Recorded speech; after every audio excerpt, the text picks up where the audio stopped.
Hello আর্মিরা, আসসালামু আলাইকুম। তো সবাই কেমন আছো? আশা করি সবাই অনেক ভালো আছো। আজকের এই ভিডিওতে আমি জিমিনের ফ্যাক্ট সম্পর্কে আলোচনা করব, তাই তোমরা ভিডিওটা স্কিপ না করে প্রথম থেকে শেষ পর্যন্ত দেখতে থাকবে। ফ্যাক্ট নাম্বার 1, পার্ক জিমিনের জন্ম 13ই অক্টোবর 1995 সালে কোরিয়ার বুসান শহরে। ফ্যাক্ট নাম্বার 2, জিমিন বিটিএসে আত্মপ্রকাশের আগে তার স্টেজ নাম বেবি জে নাকি বেবি জি নাকি ইয়ং কিড রাখবেন তা নিয়ে খুবই চিন্তায় ছিলেন। তারপর তিনি সিদ্ধান্ত নেন যে তার আসল নাম জিমিনটাই স্টেজ নাম রাখবে। ফ্যাক্ট নাম্বার 3, জিমিন বুসানের হাই স্কুল অফ আর্টসে পড়াশোনা করেছিলেন, যেখানে তিনি আধুনিক নৃত্যে বিশেষজ্ঞ হন এবং সেই স্কুলের একজন নৃত্য শিক্ষক জিমিনকে কেপপ তারকা হওয়ার জন্য অডিশন দেওয়ার পরামর্শ দেন এবং জিমিন সেই পরামর্শ গ্রহণ করে। পরে তাকে বিগ হিট এন্টারটেনমেন্টের একজন প্রশিক্ষণার্থী হিসেবে গ্রহণ করা হয়। ফ্যাক্ট নাম্বার 4, জিমিন একজন প্রশিক্ষণার্থী হওয়ার পর তিনি সিওলে চলে আসেন এবং কোরিয়ার আর্টস হাই স্কুলে স্থানান্তরিত হন, যেখানে আমাদের ভিও পড়াশোনা করেছিলেন এবং তারা দুজনের সহপাঠী ছিলেন এবং ভালো বন্ধুও ছিলেন। ফ্যাক্ট নাম্বার 5, জিমিন বড় হয়ে একজন গায়ক বা পুলিশ হতে চেয়েছিলেন।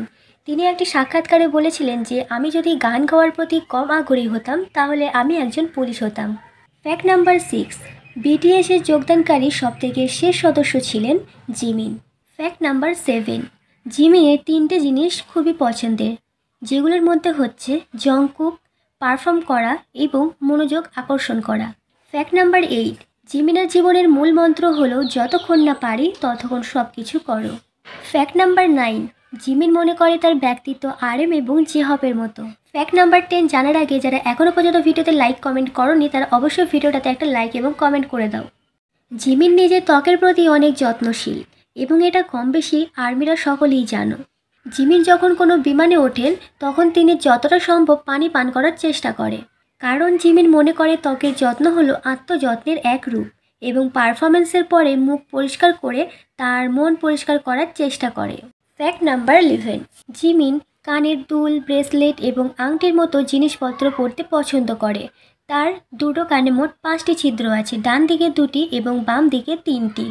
ফ্যাক্ট নাম্বার 12, অনেক ভক্তরাই তাকে স্নেহের সাথে জংকুকের মা বলে ডাকে, কারণ সে খোলাখুলিভাবে দলের সবচেয়ে ছোট সদস্য জংকুকের প্রতি অনেক যত্নশীল। ফ্যাক্ট নাম্বার 13, জিমিন একবার বলেছিলেন যে তিনি সুন্দরী এবং দয়ালু মহিলাদের প্রতি আকৃষ্ট হন। তো আর্মিরা, আজকের ফ্যাক্ট এতটুকুই। আর তোমাদের কোন ফ্যাক্টটা সবথেকে বেশি ভালো লেগেছে অবশ্যই কমেন্ট বক্সে জানাতে পারো এবং তোমরা পরের ফ্যাক্ট ভিডিও কোন মেম্বার্সকে নিয়ে চাও অবশ্যই কমেন্ট বক্সে জানিও। তো আজকের মতো এখানেই বিদায় নিচ্ছি, দেখা হচ্ছে পরের ভিডিওতে। ততক্ষণ সবাই ভালো থেকো, সুস্থ থেকো, আল্লাহ হাফেজ, টাটা।